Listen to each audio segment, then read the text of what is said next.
घर बना, ये सब बेजान चीजें हैं, ये सब बेजान चीजें हैं। ये जब एक हो सकते हैं तो हम क्यों एक नहीं हो सकते।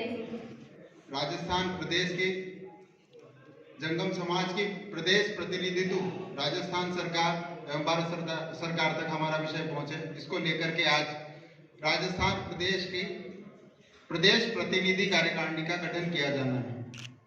जैसा कि जंगम समाज जिला भरतपुर द्वारा मुझे अवगत करवाया गया है,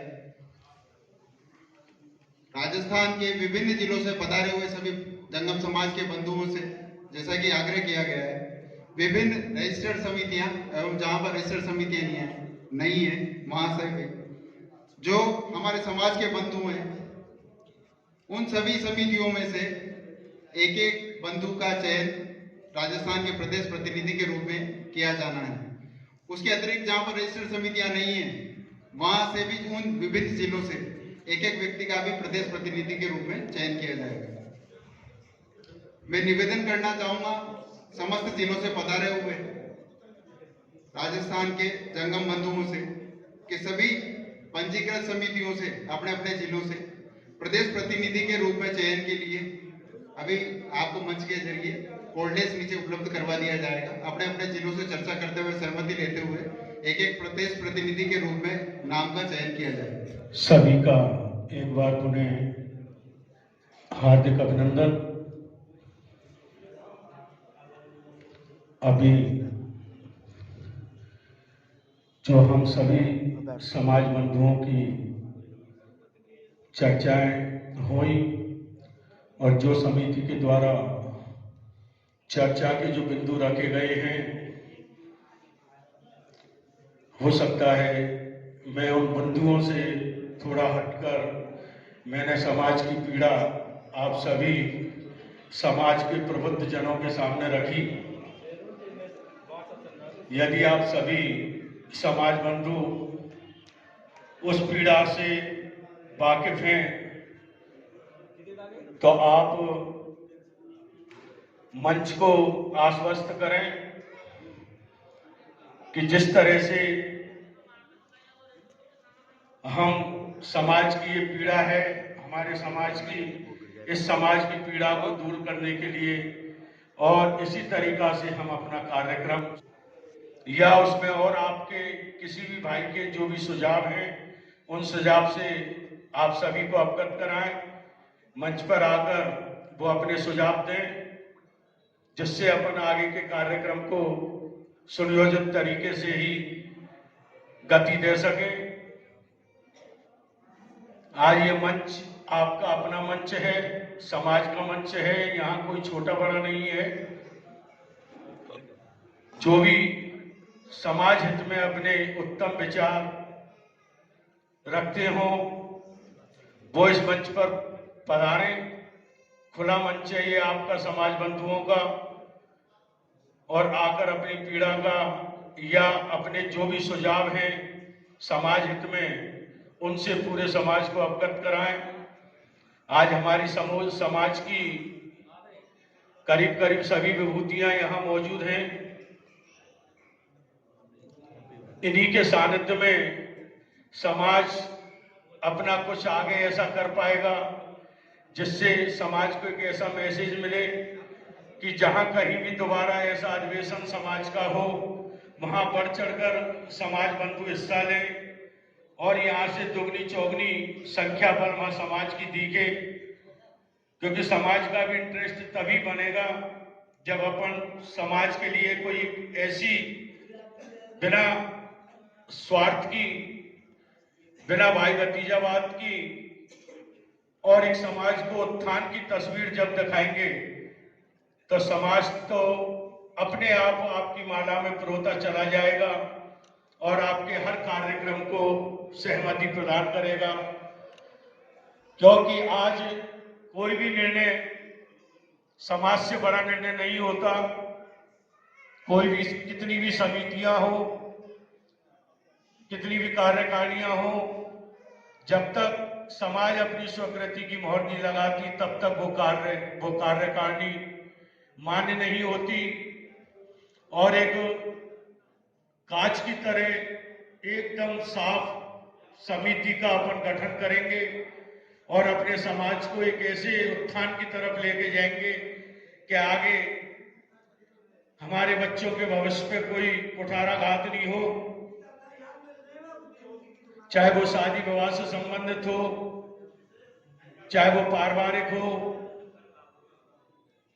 ऐसी विषम परिस्थितियों में जब समाज का कोई परिवार फुटता है तो वो अपनी पीड़ा को किसी और से नहीं कह सकता और हर आदमी समाज का उसकी बातें बना देगा, उसकी कमियों को ढूंढने लग जाएगा।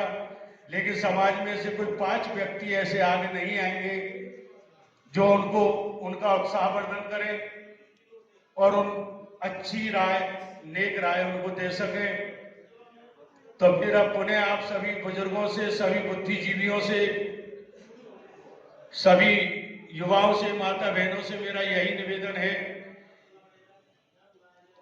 कि जो भी अपने सुझाव इस गठन में रखना चाहे, इस गठन के लिए देना चाहे, वो खुले मन से इस मंच पर आकर अपने सुझावों से सभी को लाभान्वित करें, जिससे कोई ऐसा गलत कार्य हम लोगों से, आप लोगों से नहीं हो जाए जिसकी फिर बाद में समाज में बदरसुना हो और हर आदमी पर उस पर उंगली उठाए, आक्षेप लगाए कि इस जगह इन्होंने ये गलत कार्य किया, हम तो इसको नहीं मानते।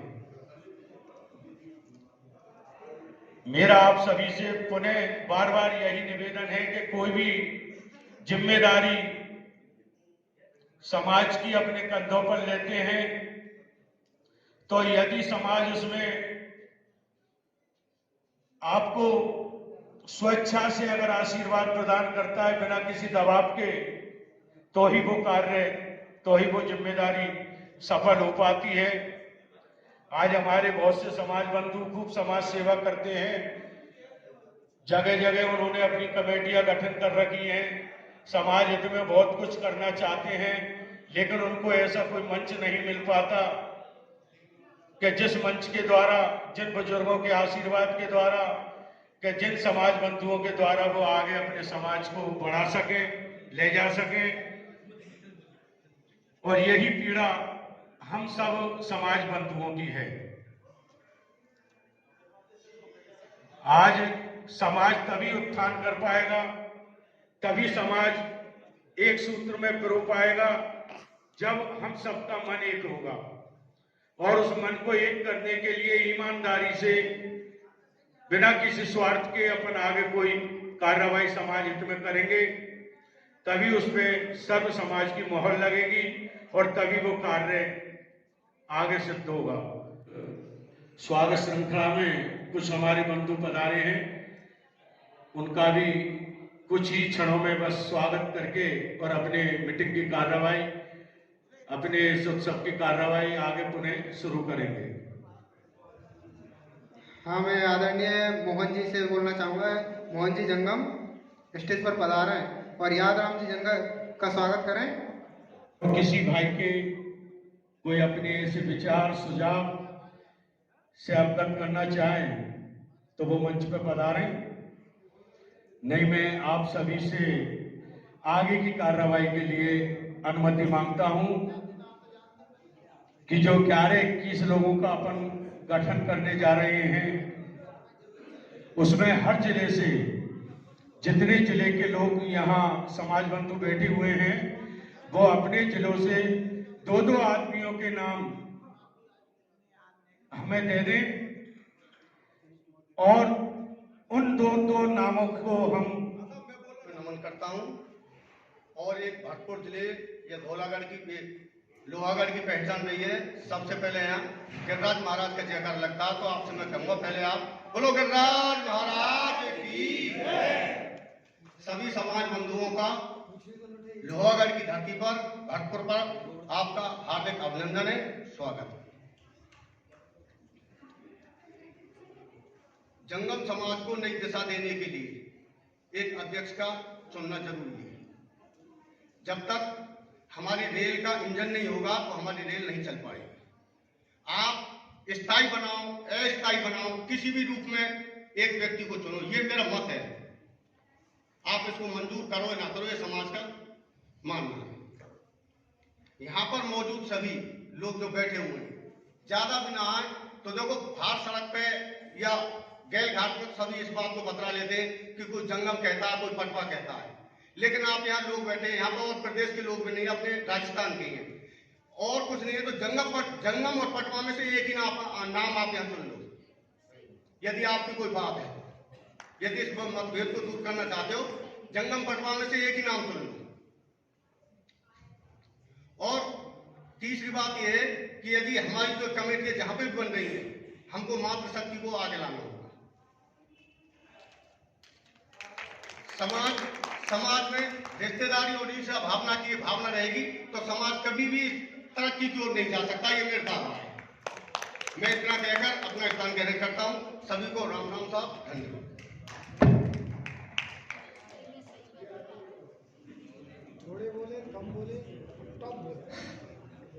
अब हमारी सरमुद्रा से पधारे हुए रामविलास जी जंगम, वो भी अपने विचार आप सभी के सम्मुख रखना चाहते हैं, सुनिए। सभी समाज बंधुओं को मेरा नमस्कार और भगवान शिव के चरणों में मेरा नमस्कार स्वीकार होता है। मेरे बुजुर्ग आदरणीय एवं सहपाठियों